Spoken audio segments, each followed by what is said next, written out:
Okay.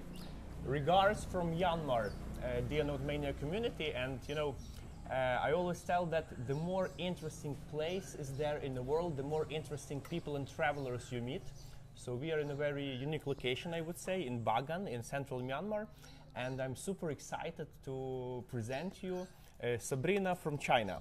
So when we started talking and we met here, I was very surprised to see a girl from China in Myanmar who managed to travel extensively around the world. So can you briefly, for the start of our conversation, tell which places did you visit at the moment? With the moment, I have been Middle East, Middle Asia, and some of country of Africa, Venezuela, and South of Asia.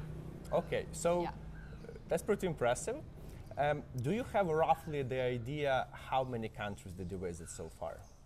47, 40 something. 47. Yeah. So you do count your countries? Because some country I go back again and again, so I cannot remember, but 40 something. Yeah. In NomadMania, we take very seriously the measurement of travel successes, and one of the ways is obviously to store your travel record to see the places where you've been to.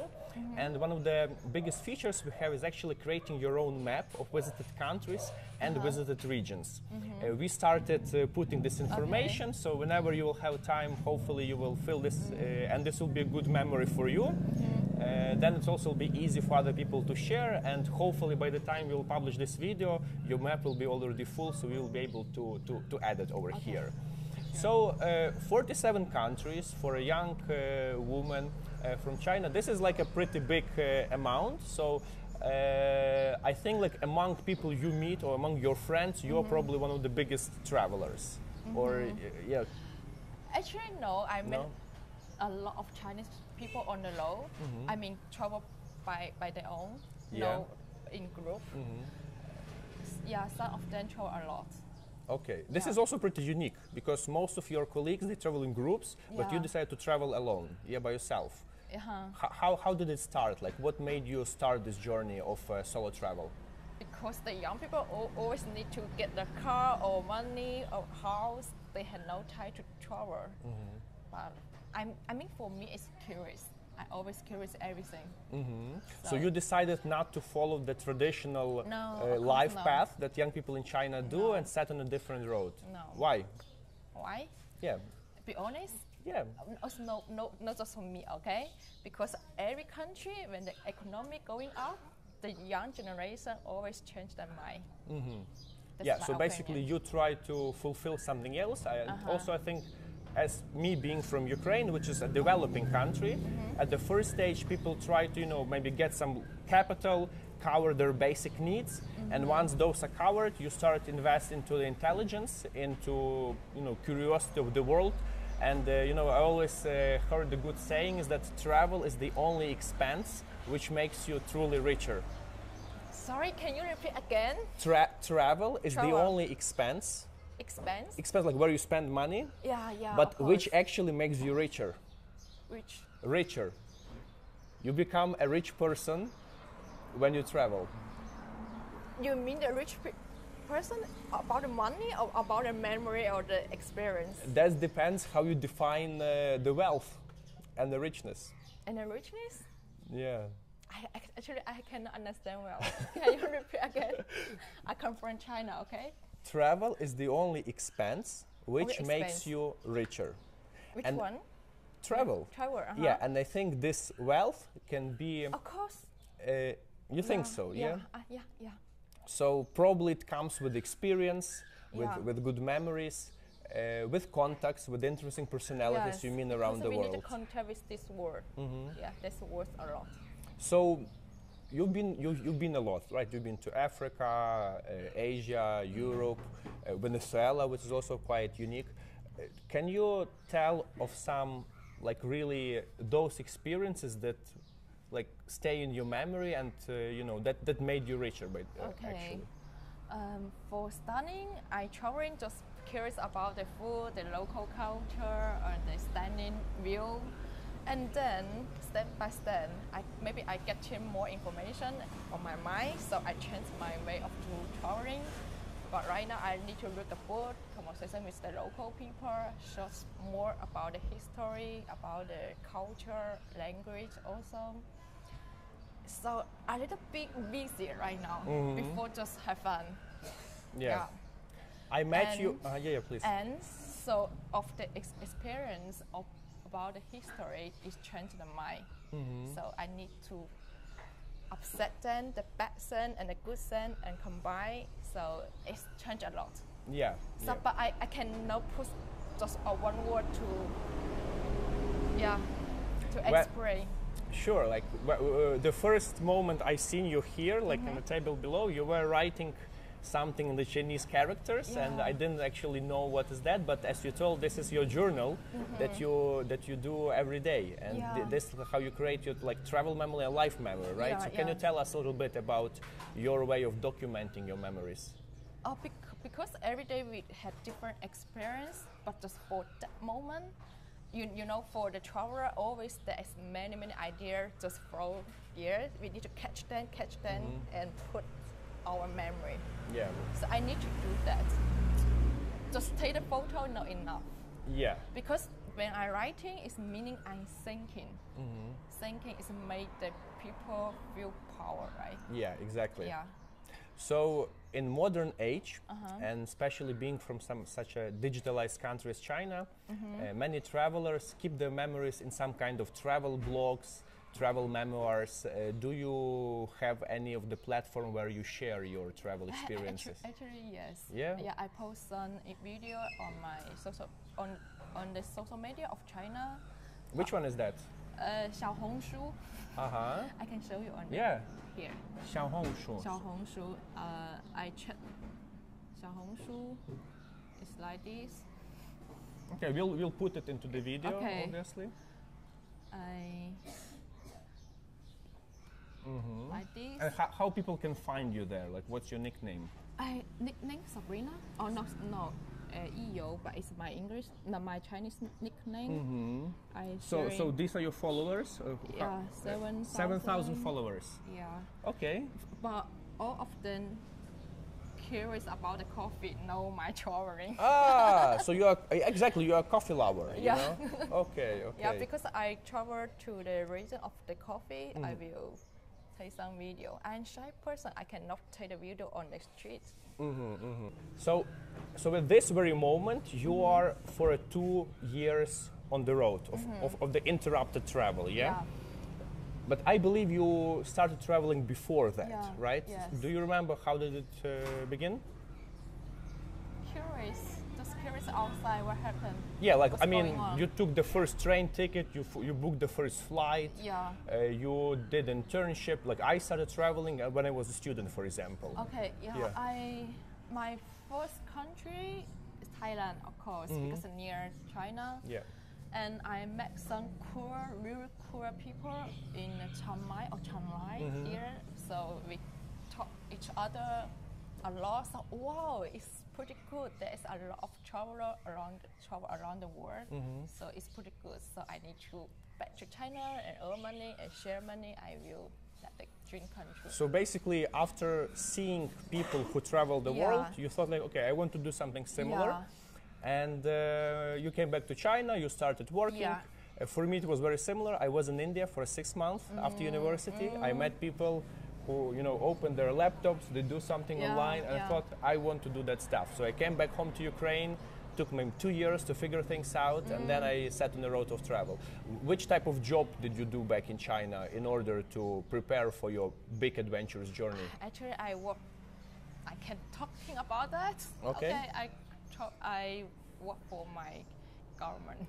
Government. Yeah, it's a government company. It's a big company, national railway company in China. Okay. Yeah, we selling the railway or the train to outside to another government, for example, Venezuela or Colombia. So basically, as I understand, you combined your work with travel at some point as well. For this job, I got 2 months vacation each year. but due to the pandemic, I feel stressed. I think no, I need to quit my job and travel. You quit during the pandemic? Yeah, because the pandemic changed a lot, right? Yeah. So the life is short, so I need to do something real, something for me. Okay, okay. Yeah. So you were working, you saved some money, and then you set up on a big 2-year two-year journey. Yeah? Yeah. How did your journey develop? Like, what was the route around the globe of an interrupted 2-year trip? Where did you start your 2-year journey, and how did you? You mean how? Yeah, right? Logistically, how did it go? Because on that time, the flight ticket is so expensive. So I searched from China to another country which airline is more economic. So I from China to Turkey, Turkey to Middle East, and then to Africa, and then back to China, back to here, with Thailand and China and Middle East, Asia. And then here and then again. you're here in Asia, basically. Yeah. Okay. Because I cannot get the visa to South America. Oh yeah. So another thing, what I'm curious is that, in NomadMania we have something which is called low passport index. So basically, many people who travel the world in a standard sense are people with very strong passports, and they're like from Western Europe or from North America. It's much easier for them, right? Yeah, and we pay a lot of the visa. So you are facing not only the financial part, but everybody has to pay for travel and so on, but also some bureaucratic obstacles. Yeah. How does it work for you? How do you manage to get the visas to all those countries which not really easy to get to for you as a Chinese citizen? It's difficult. So I know. Actually, right now, I had no idea because I had been son of country of the Middle East. So on the interview, they always ask why you have been here, what do you do there, again and again. So I get a visa is more difficult. So you apply for a visa for each country, and then usually you have the interview with the ambassador or the consul. Yes, that way. Wow. So, like, were you rejected with any visas? Have you been rejected for some visas? Yeah, Spain 3 times, France 2 times, USA 3 times. So this is basically the reason why you still. Philippines 1 time. Even Philippines. Ah, okay. Yeah. So it means that you start from traveling from those countries where the visas are easier for you. Some of them, yes. Yeah. All right. So okay, I see. Like, and what would be for you? Let's say, what was the easiest visa for Chinese traveler? It's like it's a visa-free country, I would say. Yeah. Just few: Morocco, Ecuador. Right for this year, for last year is Kazakhstan. Not anymore. No. Okay. Serbia, yes. Syria. Serbia is visa-free. Yeah. Yeah, Serbia and Armenia. Yeah, from this year, Georgia. Yeah. Okay. It's just small country, right? Just for a few days or 2 weeks. Okay, yeah. But I see like you're really exploring, right? Because like now in Myanmar, you go hiking in the mountains, so you really like go deeper if you can organize it. Of course. Cool. So did you experience any specific relation to you as a Chinese citizen in some countries? So because of your Chinese, did you face any special treatment in a very good sense or very bad sense? Be honest, nobody thinking I come from China. So actually no. Okay. Yeah, I always smiling. I always met the good things. Okay, Pakistan. Oh, okay. Pakistan is awful for me, the memory, because I can talking about the reason. Yeah, I mean, we are open platform, very democratic, so absolutely. Okay, because for Pakistan people, they are Muslim, so travel around there for lady is so difficult. Especially I come from China, because there is a lot of the traveler come from Western people. few of the Chinese people, but they are doing business there, no traveling. It's complicated for me because the men always look at me just like I am a monkey or something. On the streets, they want to touch me, but cannot. In Pakistan? In Pakistan, I need to cover my hand. Yeah. Here and here.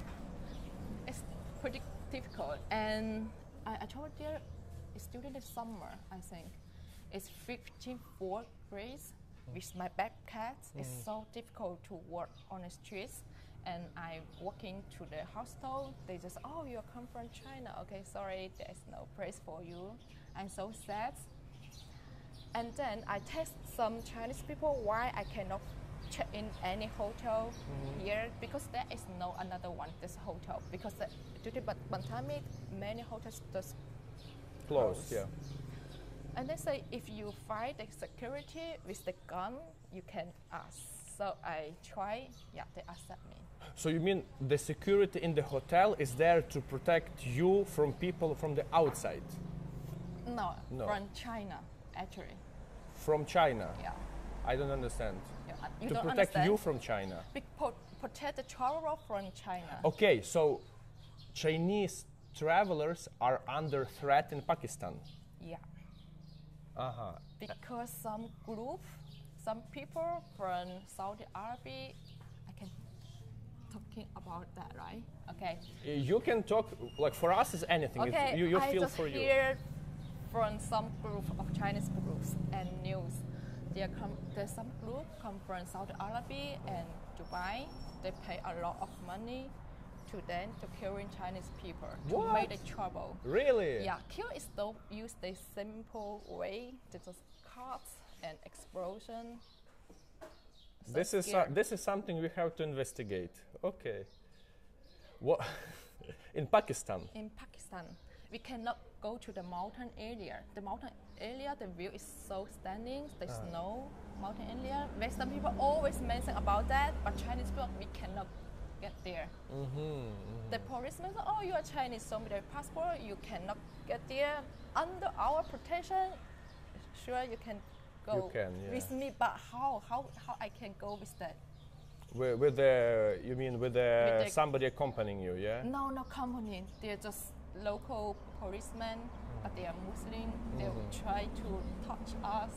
Okay, so this is like, it's like a double inconvenience of with the Chinese passport in Pakistan and being a female, like being a woman. Yeah, but I think it's not for all the time, just for last year or maybe this year also, because the new president of Pakistan, they are doing the good relationship with China government. I see, okay. Yeah. Okay, so what about traveling as a solo female, like as a woman who travels by herself? Because you know many girls in the Western world they think that as a woman traveling is very difficult, but here you are in Myanmar, all around the world.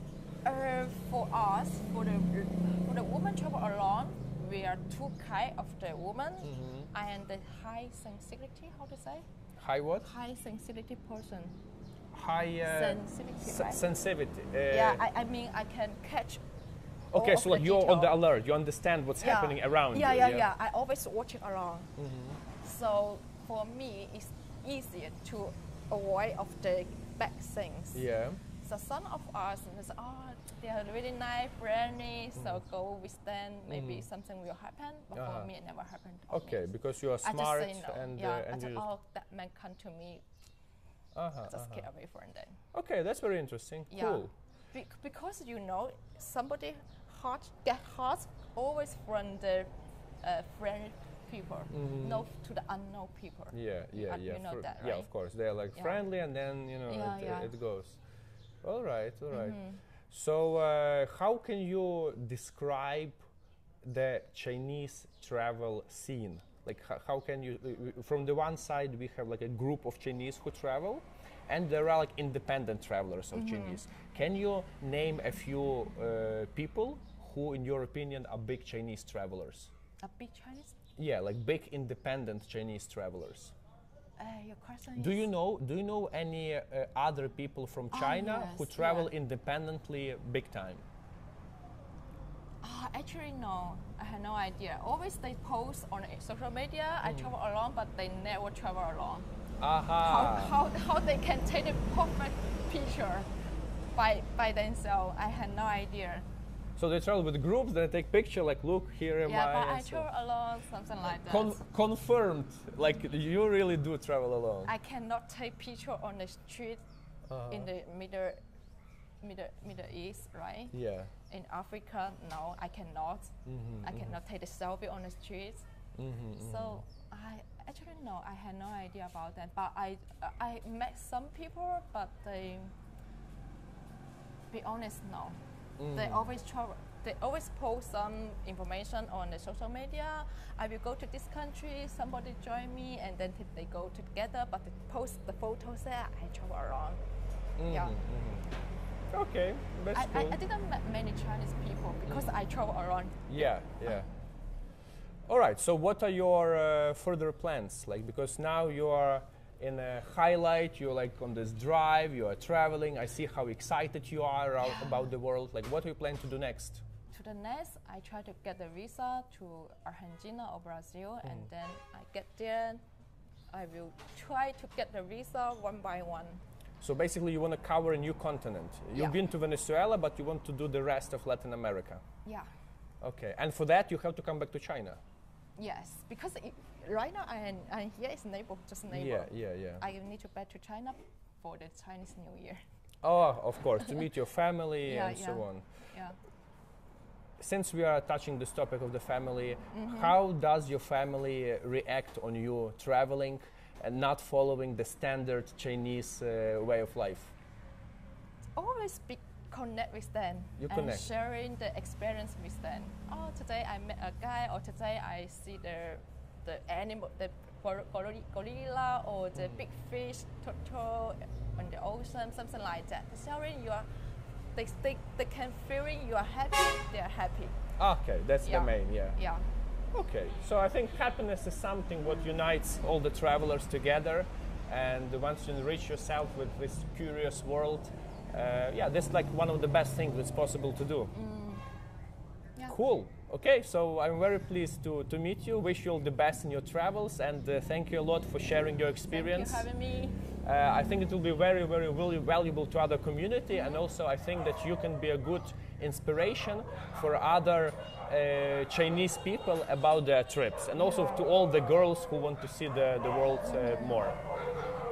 Okay? Okay, guys, I'm going to connect to profile of Sabrina next to this video and to your social media profiles. So make sure to subscribe and follow Sabrina's adventures. Thank you. High five. Good luck. Okay. Thank you.